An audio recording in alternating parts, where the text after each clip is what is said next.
nize nazo la ingakho siselo nonqiza ekhaya ngizokhipha lapha ekhaya mfowethu sisela izidakwa kahle seyadlisa elidikazi lakho selakudlisa vele lakudlisa Uhlale phansi masisi, uhlale phansi. ngiyashesha mina sithi angazi songikhohliwe wena ingxaki inyani yakaka songikhohliwe wena inyani yakaka songikhohliwe Sami, ngicela uhlale phansi bhuti.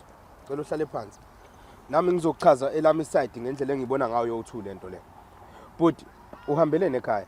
Because istory asikasiphume siqondile ukuthi wena uhambe ngesimo sokuthi abantwana abezwa bafuna ukulalela. Bahloniphi abalaleli umuntu lo ngisengihlalisana naye. Ngizokhuluma kanjani mhlawumbe ungubhuti omdala usungazi uthatha imithwalo uphume uhambe uhlulwa ngabantwana abangamantombazana umuntu omthandayo nje ungubhuti omdala kumele ukuthi nguwena okwazi ukulungisa into zasekhaya mozovela uthatha imithwalo yakho uhambe.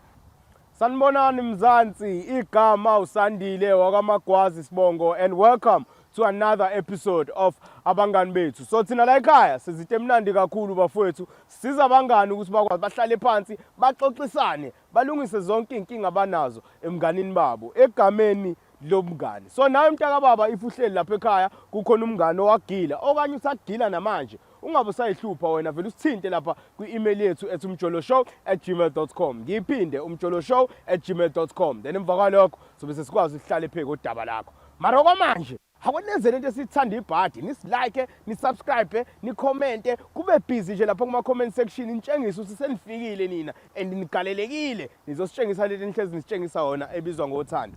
Otherwise, into engifuna ukunitshela yona bafethu, abangani bayinkinga, bayagilana, but ke manifuna ukwazi ukuthi ngikhuluma ngani. Hlala kanjalo ungabusanyakaza ngoba njengamanje ngiphethe umngani futhi naye ozositshela inkinga yakhe ofuna thina simlungisele yona. Ngoba akwesibona ukuthi umngani wanamhlanje ukhala ngani amakati ekhala ngobisi. So bafethu masikhale. Siphinde sinamukele bafethu kushow yethu sibiza ukuthi abangani bethu. Igama lami nguSandile okamagwazi Sibongo. But ke niyazi nani ukuthi mase ngihleli kanje ngibambele composure sekuzoshuba ngoba ngisuke sengahambi ngedwa ngisuke sengihamba nomngani okuyena osibhalele wathi unenkinga enkulu ucela thina singenelele kuyona sikwazi ukuthi simsize. So ngaleko ngimosha isikhathi ngizovela ngithatha intambo zami ngini kumngani wami asitshela ukuthi kahle kahle usivakashele nje ukhala ngani amakati akhala ngobisi. So my sister, yebo bhuti unjani? Ngiyaphila ntombazana njani? Ngiyaphila nami. Ngikhona man. Ngizoqala ukuthi uzazise nje mfethu ukuthi ngubani okwabani nanokuthi uphuma kuphi nendawo. Alright, igama ndingumbali Isibongo ngwakwaNgcobo, amakhaya endiphuma kuwo kusenquthu. Yes. Okay mom, welcome to the show ntombazane, welcome to the show. So otherwise my sister, ngibonile lapho usibhalela lapha ku-email yabo ukuthi hey man uyakhalaza kuningi nje angazi kwenzakalani but ke for umuntu ohlele ekhaya usibukayo njengamanje ongazi ukuthi kahle ngoba ubhalile ukhala ngani. Ngicela nje usithathe istory sakho from eqaleni uzusifike nasekugcineni usho ukuthi kahle kahle zithini. Alright bhuti, into edala nibhale ephaya ndibhalela ukuthi ngicela nincede ninisondezele ubhuti wami owathi kusoshona abazali ekhaya waduka akaphinda abuye kahle kahle siyamdinga yena cause ke kube nezinto ezidinga umuntu ongubhuti ekhayeni umzekelo imfuyo kanje so thina asikwazi ukuyinakekela lo mfuyo ngoba singamantombazane sisele singamantombazane so siyamdinga kakhulu so ndiyafisa ukuthi abuyele ekhaya futhi siyamthanda kakhulu. Okay ngizokahle my sister. Ubhuti usenesikhathi singanani nishile ekhaya? Mhlambi unyaka wesithathu lo engasekho ekhaya. Engekho ekhaya. And ngale kwesizathu. Yeah, ngaphandle nje kwesizathu, sesizathu nje kuphela esindisibekayo ba waphuma engumuntu oyosebenza. Oh yeah. Yes, so zangaphinda buyele ekhaya futhi nasemafonini akatholakali. Kuthulekile nje. Okay. Akukho mhlambe ukuthi mhlambe khona ukutwistana kwaba khona o enye into yaba khona nje kwaba ukuthi nje uvela uthatha izikhwama zakhe uyaphuma. Ubhuti wake wafika kunomuntu owayefike naye ubhuti ekhaya like ngathi ngumama wengane yakhe mhlambi intombi yakhe so waye wafika naye ekhaya engumuntu ozovusa umzi lo mama so wacaba lo mama asivisisani kahle so saxabana nje kwayilonto so ubhuti wa decide ukuthi ngcono bahambe bathatha imithwalo bahambe ihamba naye uma wengane yakhe. Yes. Okay mawuthanivisananga kahle ngixolisele ngembuzo yami eminingi sesiwami ngenzela ukuthi ngiunderstand story by the time sifika kubhuti nami ngiyazi ukuthi kahle kahle sikhuluma ngani yangizwa. Alright. Ungadinwa yimi ntombazana. Okay. Mangabe ubhuti mangabe uthandisisananga kahle noma wengane yini kuyayithini inkulumo kokwenzakalana between nina noma wengane yakho ubhuti? Okay, uma wengane kaBhuti andithi wafike ngumuntu ozokwakha ikhaya so nje amele indawo yobuzali njengoba ekhaya sesingenayo umama. So kwacaba ke xa ngithatha ukuthi ukumjonga nje hayi no man lo muntu uyanxila lo uthuka abantwana ufike biza nenhlambe emagcekeni nje kwaba zinto nje ezikanjalo. Ngoba ukuthi Akusahlaliseki kahle wagcina seyahamba ke ngoba. Okay. uBhuti manixoxisana ngebehavior kama wengane uthini noBhuti? Hayi ke uBhuti zanganimamele inhlobo zanganimamele ngoba wavele wathatha iside likama wengane yakhe. So ke kwacaba ndimi umuntu orong. Wa decide ukuthi makahambe kunoba siphikisane ekhaya yabo. Okay. Yes. Okay, so uyasebenza wena? Hayi angisebenzi. So ngoba uBhuti bengekho nje iminyaka emithathu beniphila kanjani ekhaya? Benenza kanjani ukuthi nikhule wena nama siblings? Okwangokabazali ekhaya bebesakhona ubaba ubehola igrant ne so besiphila ngegrant yakhe. So uma ke yena bengekafikeleli kwelazinga lokuthi ahola igrant. Yes. So besiphila ngalonto ekhaya. Okay, cool. So ngisho sengisho ukuthi emva kokuthi abazali basweleke. Yeah. Ubeniphila kanjani uBhuti esengekho for 3 years because uthe uBhuti uhambe 3 years angisho. Yeah. Khathi esengekho beniphila nhlobo luni beniphila ngani wena nama siblings akho? Okay, since kwaba khona le mali kaRamaphosa i350 yabo bendiye nihlanganise thenge nje okuphumayo yabo because nama andikabi nangane kwelami side so nje.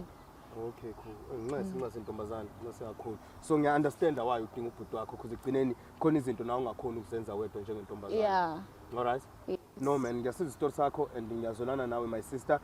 But ngale ngomosha isikhathi ngizocela ukuthi sidonse uBhuti naye ezochazisa lakhe le story sibone ukuthi singakwazi ukuyilungisa lento yabo. All right. All right my sister.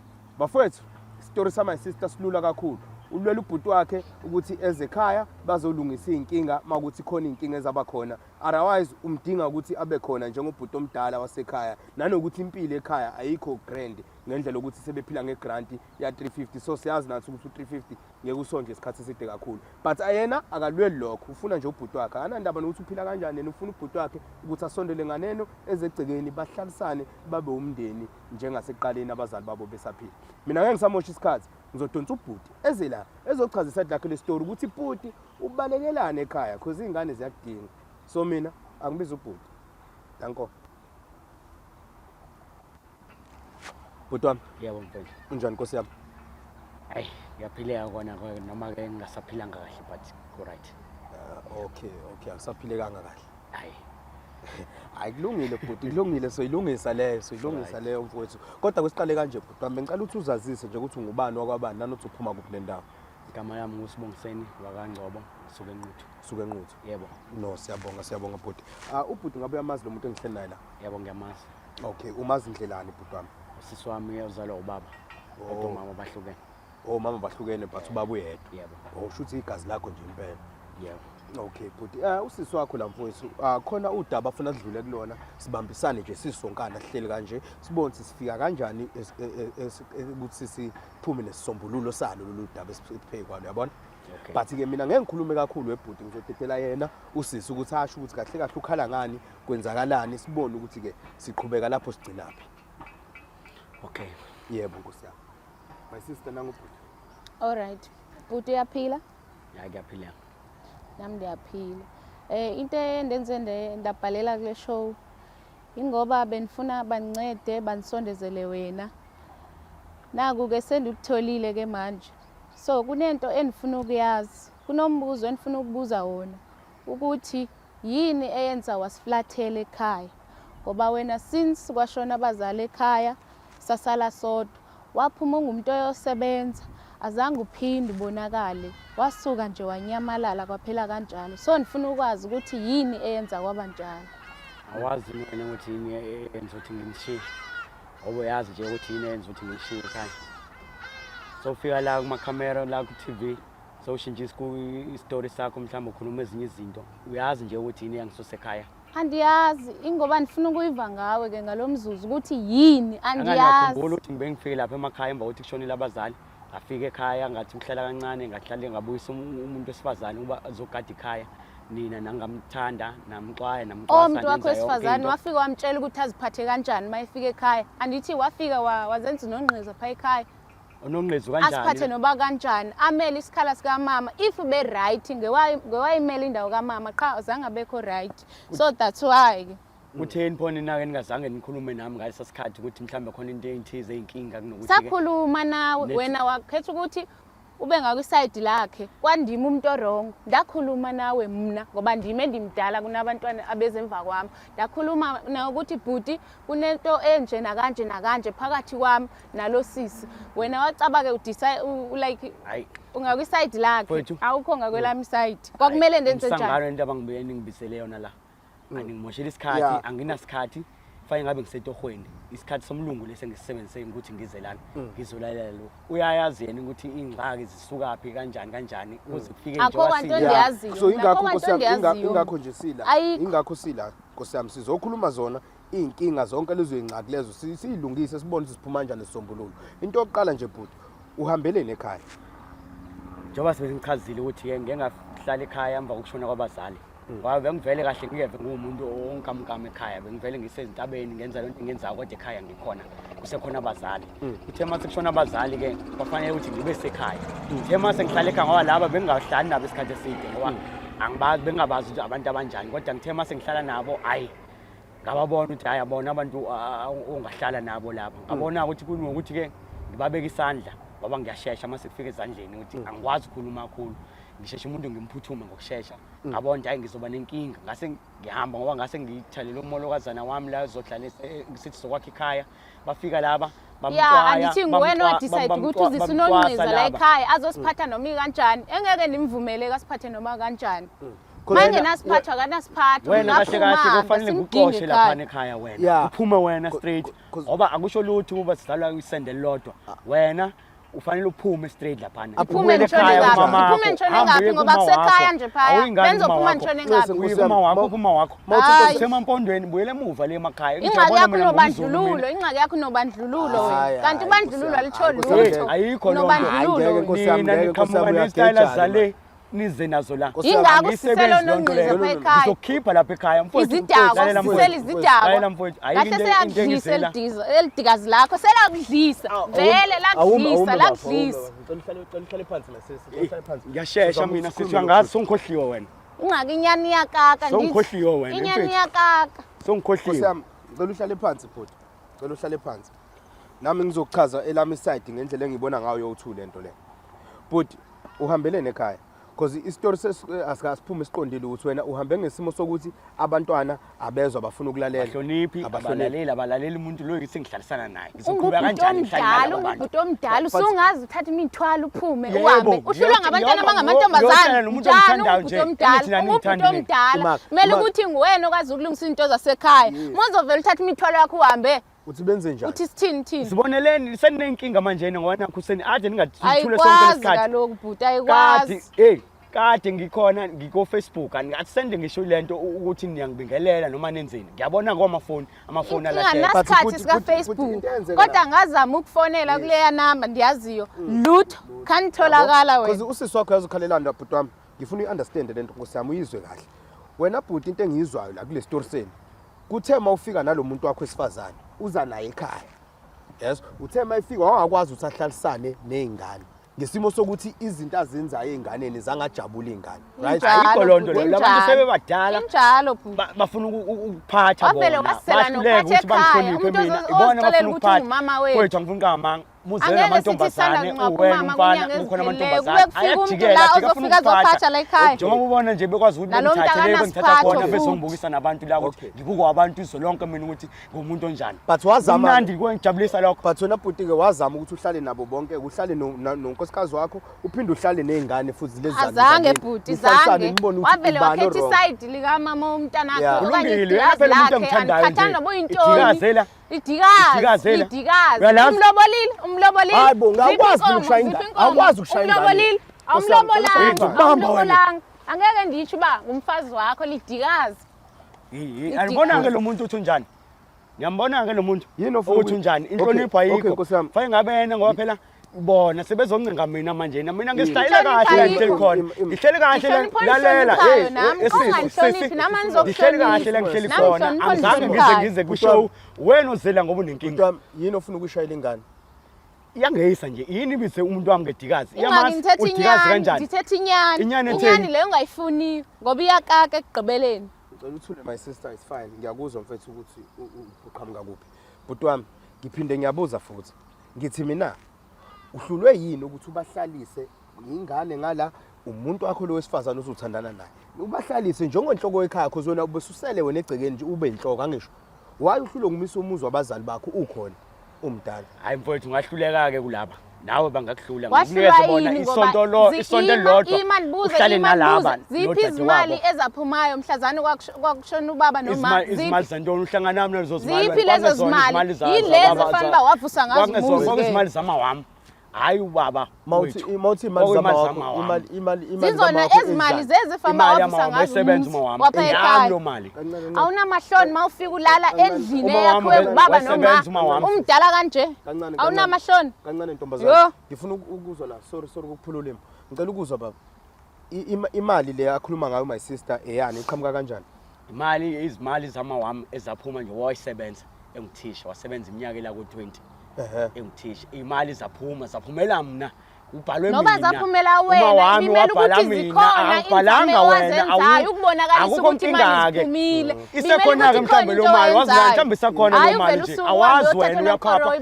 mhlambe lo mali isakhona lonke lo wenze njani okay ithe mayiphuma imali wayenzani baba ngibekile khona ikhona yeah okay my sister ngoba uzile la wena uzolela imali eyaphuma noma ufuna ubhuteze ekhaya bafuna imali laba ngifuna ubhuteze ekhaya azolungisa izinto zasekhaya ngoba yona le mali yaphumela yena ibimela ukuthi wakho umzi wasekhaya ngiphinde ngikubuyise futhi lapha Nkosi yami uphinde uyalibuyisa leli gama leli because manje ubhizi ulokhu ufaka amagama a-wrong because ingane yakini ngikwazi ukuzibamba njengoba ngisho ngiyavuma ngiyahluleka mfowethu ngikwazi ukukhuluma kakhulu iyangicasula lento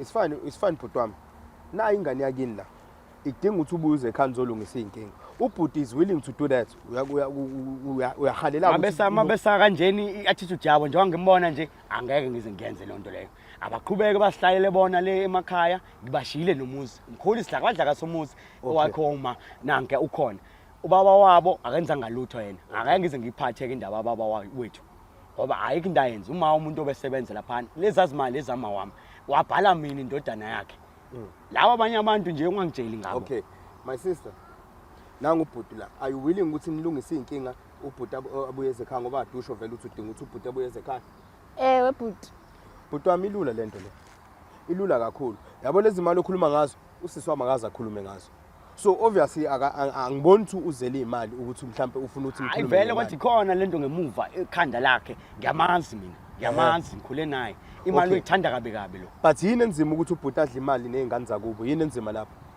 mfowethu njengoba ngisho ukuthi imali ikhona ngiyibekile imali angidlile bona ngokuthi baphapha abacabangela umuntu ngaphambili ngaphandle bhuti kokuyidla akhe umzi lo wapha ekhaya ngoba yena qala sofa akazungcotshelwa kule mjondelo ahlele kuyo pha uzongcotshelwa ekhaya lalela ngitsheleke mina anginandaba uba ngingcotshela noma emahlathini mase ngifile ngiphosa emfuleni la ngiphosela emfuleni anginandaba mina angingeni lonto leyo uyageja Nkosi yami ngicela ukuthi ngizama ukuthi singene la sidodisane mina nawe ngeke mbo sikwazi dodisana kusakhona lo esahleli kanje uyambona nje ukuthi unjani andindawo ke ngoku andindawo usisi wakho isimple khona la andindawo usisi wakho isimple into yakhe yes unamaphutha umuntu angiphiki you understand vele unamaphutha ayenzeka sonke sinamaphutha yes sinamaphutha sonke Nkosi yami so kuyenze ukuthi unephutha vele khona la nawo umblame khona it's fine angithi uyavuma mama ukuthi unephutha angisho yes akakuphiki lokho so mina sengithini ke manje sibuye la mina nawe Nkosi yami sikhulumisane ukuthi buya uze ekhaya yabo njengenhloko yasekhaya uzokwenza yonke into ofuna ukuyenza ekhaya nizokhulisa ikhaya nezingane nikhulisa emfudumele because ingane zamantombazane lezi zisezodwa ekhaya yabo mangena abafana lapha beziphathela nje umuzi kababa wakho uzothini ukhona into baqala bezingenela nje bobe sebejabula kaloku uzojabula sebexakweni mase bengena kade baqala ngisho ngisekhona bengalaleli lapha mame wanibona kanye nalapho wanibona kanye mina umfana emgaqweni ngiyangikhuza emgaqweni hayi noba ndimngenisegcekeni ekhaya angilalelwa mfowethu lapha abangilaleli Sengumculo wakho lo. sebeshintshile-ke bathi hayi sizokulalela sikuhloniphe bhuti kodwa kwamanjena nje hayi indaba yaba ngiyisebenzi angifuni kanti ukuqamba my manga sister yini enzima ukuthi unike ubhuti indawo yakhe njengobhuti omdala ngenhloko yekhaya ukuthi umhloniphe yena because angiyiboni inhle lento ukuthi ningathatha abafana nizobafaka ekhaya yini ekuhlula ukuthi wenze njalo Futhi njengoba nisisho uba lo muntu wanibona kanye ndime nomfana. Futhi ndingazange nimngenise ekhaya lo mfana sasime emgaqweni. Yes. and then ubhuti mayikhuza wezwa ngalokho abezwa mfowethu ngiyabuza unabo phela sesibakho my bamantombazane ngeke aza kuphendule akazi uyazi unamanga lo Eh? unamanga kakhulu sakhulana nomqondo wakho obhedayo Anawo amanga. ingakho Suke yabona nje wangikhuza wena, ingakho suke wangikhuza. ubaba kwamshima wakho Lalela. wena uzana umqondo kama wakho usuka Eastern Cape wena ufuna ubuyele emuva Eastern Cape wena kodwa bhuti nawe ngiyaphinda futhi ngibuyela kuwena lamagama lokhu waletha uyabuphiza akabuyela Eastern Cape ubuyela kini Eastern Inkinga Cape bhuti, wena zange afike. uzalwa lana wena Yezwa bhuti. Ukuthi ubaba Inkinga zange wahamba- afike Hey, akhulume nami kahle. Wafika sengishaya uba hey wena ukuthi ufana ubaba- waphi lo ukuthi ubaba bome naye. wahamba wayodla e-Eastern Cape Nanzothini. wenza iphutha le thina sila KZN la ikhaya lethu la but imuthi yabona semuthi ikhaya lethu leyo ufuna ukilwa ke manje ayihlangani ingane le yakini igazi lakho leli Akubona umuntu wakithi lo. Inkinga yakho Inkinga njena nje engakwazi unobandlululo wena. kulungile ayikho inkinga okay fine it's fine nkobe yami nangu kumntwana uthi manje ke it's fine uyalivuma iphutha lakhe urongo ngokwenza u1 and 2 akalivumeka ngomuzwa mina ngizwa wena khuluma naye ubhuti wakho nanga ngathi uthi Njengoba nisisho bhuti ukuthi zange afike akhulume nami kahle ukuthi hayi andithandanga lanto ubuyenza so ungaphindi uyiphinde wavele nje wafika sephezulu enomoya ophezulu ba umfana waphi lo bome naye phaya ntontontontoni so danizothini vele danizothini ulindele uthathini manje bekubona umuntu wesilisa angamazi ufuna kaloku bhuti umhage wezofika athi no akwenziwa kanje yabo nje awazi nje wena uyazi wena. akhulume nje njengobhuti omdala hayi buvele ukhulume nje ngathi uqhuzuka emthini uyezwa amagama aqhuma okay yabona kule ntombazane into engiyitholayo bese ngiyangivimba-ke uma kufanele ngiyibambe-ke manje ngoba ngiyahalela ukumbamba-ke manje nami hayi Ngiyamhalela ukumbamba manje. ngeke uphakamise isandla usiphakamisele umuntu isidingo singekho nkosi yami cha nami Ngiyacela- njengeyisethi ngathi ngidilika emthini Ngiyakuzwa, ungasho kumuntu omdala ozalwa naye athi inkinga udilika emthini awunayo indlela yokukhuluma wena qala Nawe- bhuti nawe omdala siswami, nami awunayo nawe indlela siswami yokukhuluma Angiyarhalela, Awunayo. angiyamhalela. awunayo Angirhalela. unayo noma unayo Cha, uhlale awunayo Ngiyarhalela wena. awunayo kwawena Ngiyarhalela wena ngenduku manje sohlale phansi siswami usibhalele la yebo bhuti angithi Yes. wathi ufuna usizo ufuna ubhuti wakho yes nangu ubhuti wakho simbekile but now into engiyitholayo nawe uhamba ulahlekelwe imbeko yabo because ubhuti wakho lo yes unamaphutha umuntu ngiyazi nawe ukuthi udiniwe ngaphakathi khona ufisa ukubhodla Yes. but asisona isikhathi sokuthi ubhodle lokho njengamanje until mhlawumbe nihlanganisa umndeni then ilona thuba lakho lokuthi ubhodle lapho because thina silwele ukuthi ubhuti angene ekhaya kwamanje angisho Yes. uzongena kanjani uma ukuthi ungamtshengisi imbeko njengamanje bhuti ngibuye ngizwe Futhi- kuwena ufuna Uyabona- ufisa ngingene sengihamba ngebhokisi cha bhuti nje into engikhathaza ngawe kakhulu bhuti umdala Yebo, ingane ziyakhula wena ukube bekuyingane zakho lezi ubuzoyishiya nje egcekeni uhambe uyohlala kwenye indawo ukube bekuzona lezi zoma engezo. zihlaza kanje hayi bengoshiya mina mfowethu anginenge umuntu mina Ubuzoshiya? Anginasikhathi, bengoshiya nje ziyibonele waba umuntu ohlaza mfowethu akalaleli lo muntu usuke ikuyena ngaphakathi ukhula nayo leyo nto leyo ngoba vele nabo babatotose manje mazi bengasekho basaqhubana lomqondo wabo ukuthi kusakhona abazali abasekho abazali sekufanele bashintshe indlela yokuziphatha nokuthi bahleli nomunye umuntu manje Yes. noma ngabe ngubhuti wabo kodwa ngiyayidinga lo nhlonipho leyo futhi bahluleka bona ukuthi benginikeze ngakhetha ukuyiphuma ngibashiye ngiyalandelwa-ke manje noma sengihlale ey'ntabeni nifunani kanti hayi ngoba Okay. sikulandela Lalela-ke, my siyakudinga Ningidingelani? sikudinga ekhaya hayi ngoba Ningidingelani? ngikulandela yabona-ke my sister isimple lento le udinga ubhuti wakho ukuthi abuye eze ekhaya bhuti yebo ngicela senze kanje mina nawe sowu-2 sikhulume nje njengamadoda lela khaya elakho bhuti wami yezwa ikhaya lakho wena okumele ulenze libe warm lela khaya mhlawumbe le ngane zizebehave kanje ingoba vele ubhuti umuntu wesilisa obekumele abaqondise abafake emgqeni ubesengekho eduze kwabo yabo mhlawumbe le ngane abayikhombi kanje kube ukhona kwasekuqaleni yabo ukube yathi ziphuma endleleni ngalesa sikhathi wayigoba fast usamanzi umuthi yabo mhlawumbe ngabe siqondile so mina nkosi yami ngithi asikhulumisane nawe la buya uze ekhaya ne masusekhaya then ke uzobe usukwazi ukuthi nikhulume somndeni ukuthi okay ingane la yenza 1 and 2 and 3 ubani wenza 1 and 2 and 3 you understand nizama ukuthi nibuild ikhaya niye phambili because into ebalekile impepho izoshisa ubani ungekho ikhaya abazali laba khona ngoba sebashiya ngokuthula nje bazophumula kanjani izingane zabo ikwebhana ingayikho ndawonye yabo asicabangele ukuthi impilo le enyeke emva kwalempilo esiyiphilayo thina baphila kanjani labantu bebona izingane ziphila lempilo eziphilayo ngoba phela lana is not about imali le mali osho ukuthi ikhona uyibekile wenze kahle eyakho vele nemntwana uyasho ukuthi vela kahle ngene naloko into ebalekile la wozani nomndeni nihlale phansi nixoxisane nilungise inkinga eninazo emndenini le ukuthi uhambe uyohlala ekhweni mina ngiyibona kuyinto right leyo uyangizwa Nkosi yami angilalela mfowethu ngiyakuzwa ngizwe kahle Nkosi yami angilwi nawe uthatha abantwana ubabeke la uthathe lo muntu wesifazana othi usuphilisana naye umbeke la futhi naye ube indoda ubatshela ukuthi lalelani mina indlela yokuphila nansi indlela engizophila ngayo ngicela nilandele le ndlela yami yokuphila makuthi niyaphinde nahluleka futhi kule ndlela esengifake kuyona then ke kusengapheki kwamandla akho Nkosi yami uyayizwa lona ngiyakuzwa mfowethu kodwa ke nanku engifuna ukucace kahle ilaba ngoba yena nodade wabo bacishe bafana nje abalaleli bonke uWest ke lo ngoba babukela kuyena laba abancane babukela kulo ukuthi wenze njani bona bese beyilandela ke exactly ke leyo nto ngalendlela enza ngayo mina nginankinga mfowethu ngingabuyela ekhaya umuzi kababa lowana mfowethu wakhe uma wami kodwa wakhela ekhaya ubaba umuzi wasekhaya khona kukho mnandi ngiseyintabeni ngihleli ngenza into engenzayo kodwa ke ngisothandweni lapha lo muntu engihlala naye ngiyamthanda lento ukuthi ngithiwa ngidlisiwe angazi into ethathelwa lapha lonto leyo ngidonswa ngekhala angidonsa kanjani ekhala umuntu engimthanda ngoba ngiyamthanda mina akuthi mhlambe ukuthi ngidonsa ekhala umuntu mhlambe ngidonsa ekhala mhlambe umuntu ongezinto engayifuni ngiyathanda ukuhlala kubo ekhweni lapho engihleli khona anginankinga kodwa singakwazi ukuthi silungise izinto ekhaya ngibafika ekhaya ngibabone sibone senze njani kodwa nje angiboni impela ukuthi ngiyobuya ngihlale nabo iyanqena Nkosi yami ukuthi mangabe nje siqeda la mhlambe sithi shwila kamhlaba uyalingana khona engikubonayo angazi noma uyanqena Nkosi yami ukuthi sidlule lapho sithi ukushaya unabeke lapho uchaze kahle uma ukhuluma ngomhlaba no hayi bengithi nje sivakashe bhuti hayi ukuthi uyabona ukuthi ngisukela kwawena ke manje nawe uyabona ukuthi ngisukela kwawena manje manje yazi ukuthi ngizokulalela kahle eqaleni mangithi isandla sami siyashesha mfowethu njengoba ulethuze kwami nje mfowethu ngiyaxolisa mfowethu ngisukele mfowethu ngiyacela mfowethu ngiyacela mfowethu ngoba angifuni yona into engayifuni le kuthiwa khona akufakile lo muntu njengoba ngisho ukuthi ngiyamthanda ngiyayuvashela kanjani ngomhlabela ingane kukhona umuntu wami ngimthanda mina ngoba ngiyamthanda awukho enhlizweni yami noma ukuthi hey lo muntu khona engusolayo ngayo inini eniseceleni enithanda indaba zabantu niye ukunaka indaba zenu okay wanayo lo uba semathandweni lona ayisifambe ethu ungamqondi kahle njengoba bele ngemali into usuke sothandweni esangane nami ke mangisothandweni ngisangane icala likephi haya likho icala lapho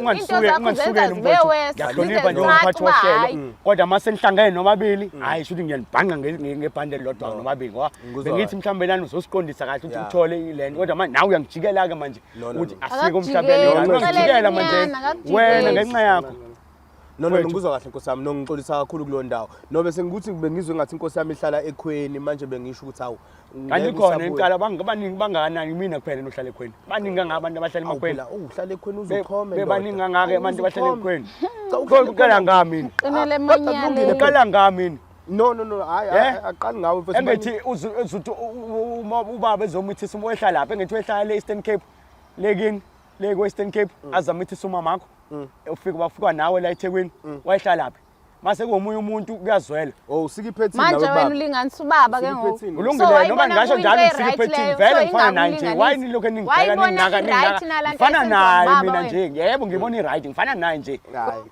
no ngizwa kahle Nkosi yami ngizwa kahle mfowethu but ke ngoba sesizamile ukuthi silungise mfowethu ngiyavuma nami phela ngumuntu ngingaba nephutha mfowethu yabo but ngiyaxolisa makuthi ke khona la ngisike khona ongathandanga khona mfowethu ngiyaba ngisho nje ungigadi isandla sami siyashesha mfowethu yabo njengoba nje ngithule kanjena nje manje ukuthi angubhebhize nje khona manje ncese ungayenzi lonto mfowethu ungayenzi ngixolisa kakhulu Nkosi yami sibuyele lana back to into besizama ukuyilungisa ngoba ubhuti engathi uvumile ukuze ekhaya hayi ngiyavuma ukuze ekhaya okay ngiyabonga kakhulu sisi ubhuti uyavuma uze ekhaya but ke ngibuyele kuwena mfethu ake uzame mfethu ngempela mfethu umnika indawo yakhe ungambizi kanti futhi usazomkhomba futhi ekhaya because mophinda futhi embiza ngoba usuthi akabuye ekhaya uphinde uzomkhomba futhi uzophinda aphuma because phela ngeke umhlulu ukuyenza into ayenza ekuqaleni yabona. So awuzame nawe intombazana ukuthi umnike indawo yakhe njengobhuti ngoba usucelile ukuthi akeze ekhaya njengobhuti nizohlala nonke njengama siblings. Enza njalo futhi. Kumele into yakho nawe yabona. Alright, but ndiyakuva. Hayi ekhaya nami ndiyasho ndithi sisamdinga. So ndiyamcela ukuthi makabuyele ekhaya. Kodwa noma ngenzekani, noma ngabuye ekhaya, ndicela amshiye ecaleni la sisi. Yezwa ke. Andisamdingi nangoku. Yezwa ke. Akamshiye Yezwa ecaleni. ke. Abuye yedwa. Ngizomba Azolungisa kanjani into ngoba phela zasekhaya. umuntu wami lwana nje ngizomshiya kanjani? Ngoba la engihamba khona uza nami. Futhi manje mangisuka la ngikhona ngiza ekhaya ngimshiye ngemuva yena. Kanjani? Into Ngamshiya engiqakayo kanjani nomuntu umuntu wakho wena? umlobolanga lo. Umlobolanga. Lento ngizoyikhuluma senomndeni. Makuthi fanele umlobola uzohamba umlobola phela ayikho inkinga because manje enye into manje Sizoyilungisa sisonke Sengithola kulento Ngeke ukuthi umuntu kufuneka wami kuba ngeke apha siyilungise. khona nalo makabe khona. Mosakadingeka entweni zasekhaya. So makambeke Yebo uzobe ecaleni. khona aphumele ecaleni no. ahlale pha ecaleni kulungile kodwa ngizokwehla naye ngizikhaya naye. Kodwa mase sihlangene siumndeni kulungile. Yeah. Akahlala ecaleni thina sihlangane ke Yes, nihlangane Yebo nina, anginankinga nalonto kodwa ngeke ngimshiye mina. Yes, angangeni endabeni Ngeke angene zendaba. endabeni Zasekhaya. kulungile. Yeah. Uzobe ehlele eceleni Yes. njengocompanion yami ngihamba naye. Yes, yeah. Wamanje Akabe- ngimshiyele ngiyofike ngenzeni Yeah, lapha. yeah. Kufanele ngithole idikazi ke Because lezansi ngoba phela usushilo uthi ukuthi nginamadikazi mina. Usushilo Ulandela idikazi le. Angisusho ukuthi Ngiyamthanda lo muntu. Ngeke ngize Nkosi ngimyeke. Nkosi yami. Ngeke Okay. ngimyeke. Yeah. Kodwa ngiyeza ekhaya sixoxe ke sibonisana ukuthi way forward. Way forward. Ukuthi kuhamba kanjani. Yes. Kodwa into engiyicelayo kulaba mfowethu ngicela bengihloniphe. Yeah. Yona into engiyifunayo kuphela ukuthi bengihloniphe. Anginandaba mina nemuzi laphana ukhona umkhulu wawakho ma usihleli.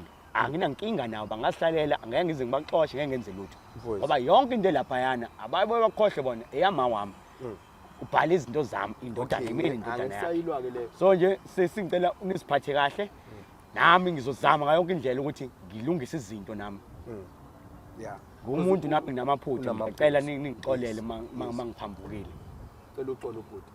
Ngabe uyamxolela ngokuthi naye umuntu unamaphutha uyalivuma iphutha lakhe. Yebo bhuti ndiyamxolela. Okay, yayinhloko into yezingane. So bhuti asenze kanje naka. Asenze kanje wena iba khona empilweni yezingane nibothi nihlanganisa kanjani lento nomndeni. Uze naye umuntu wakho lo umthanda kakhulu because ngiyabona ukuthi Yebo. uyamthanda. Hhayi, ngeke But ke ngishilo. mase khuluma into zomndeni ukwazi Zingene ukuthi angazingeni zasekhaya. ukuze mhlambe umuntu wesithathu uyazi umuntu wesithathu ukayimosha into yabantu. Kodwa nabo kufanele bazame phela ukuthi ke kube khona ubudlelwane naye lo muntu waphela Yes. uyena ngithi ukhona ngeke ngize ngimyeke. Yes. So Hayi, manje namahlezi kunalo maclash akhona phakathi kwabo naye Naye. kuzohlezi Kuba- kunenkinga ngoba yes, nami ngeke yes. ngize ngizohamba naye lo No muntu. iqiniso limsulwa Ngiyambisana lelo. naye. Iqiniso limsulwa lelo. Ngicathi mase ubhuti esethatha izinyathelo zokuba mdala ngizokusho ukuthi makuthi uyamthatha lo muntu athi uphilisana naye. Ngicathi lapho bawuqala ke babone ukumhlonipha ngempela ngoba uzobe sezocaca ngisho egcekeni. Ngathi lapho nje indaba mhlawumbe yabona kodwa ke angifuni ukuthi simoshe kakhulu.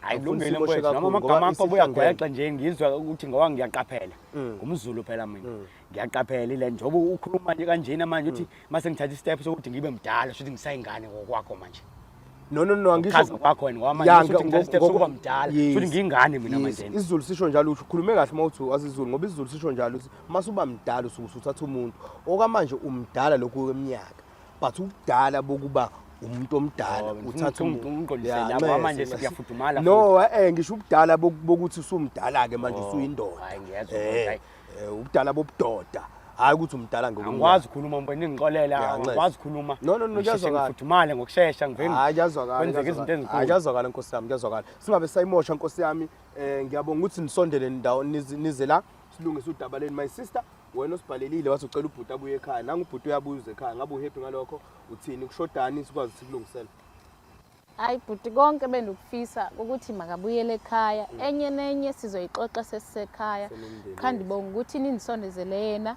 aze kufutshane sizokwazi ukuthi sithethe into zasekhaya. Akwazi nokuthi aqhuzise impepho athethe nabadala abaphansi so that kuzokwazi nokulunga into zakhe akhanyiseleke nje kuyo yonke into yakhe. yes ngoba mhlawumbe ngenze ukuthi ngigejana nje ingoba mhlawumbe indaba isemsamo because nawe bhuti ngikhonela ngathandi khona mangabe ulokhu ubuyisa uma wakhe njalo enkulumeni yakho ubuyisa uma wakhe ubasho ngamagama ukuthi banjani irong kakhulu lonto nkasiyami ungangizwa kabi ungangizwa kabi irong kakhulu lonto but uxolisa nami ngicasuka nje kodwa akuve kuyinhloso yami ukuthi ngikhomcwasa umuntu ayenziwa leyo nto nkosi yami sisi wami lona ngiyamthanda uyazi naye ngiyamthanda kuphela liyanhlonipho leya engenze nami ukuthi ayi nami sigcine sengasabanaki sengilahleke nami inhlonipho kubona ngoba anami angiyitholi. So lo muntu enginaye uyangihlonipha wenza konke. So nje umuntu mezokhuluma kabi nami ngicabange nami ukusidefenda nami ngendlela engasidefenda ngayo. Okay. Yabo. No, kuyazwakala kakhulu sisi ukuthi ngicwase. No, kuyazwakala. Sonke sinama emotions mfethu asisa noma ikuphi. But ngiyabonga ukuthi nihlangene manje ningane zanu ndawonye and you guys are willing ukuthi nifixe izinto. Yebo. Ngibonga kakhulu. Mzansi nizwile istory sethu bafethu besinzima eqaleni but sihambe sihamba naso babona ukuthi no man asihlanganeni singane zandawonye sibone ukuthi umuzi wasekhaya sivusa kanjani. Mina ngusandile wamagwaza ngicanga so wami umsebenzi sengwenzile ngabahlanganisa ngoba ngimele ukuthi sibahlanganise. Otherwise iqhubekani nina nenze lento eniyenza kakhulu esithanda ibhadi. Ni comment, ni share, ni like, ni tshengise ukuthi thina sokusila sisiza abantu eSouth Africa silungisa inkinga zabo. Otherwise umtshelo show abangani bethu ngusandile wamagwaza sesiphuma kanje. Siyabonga. Danko.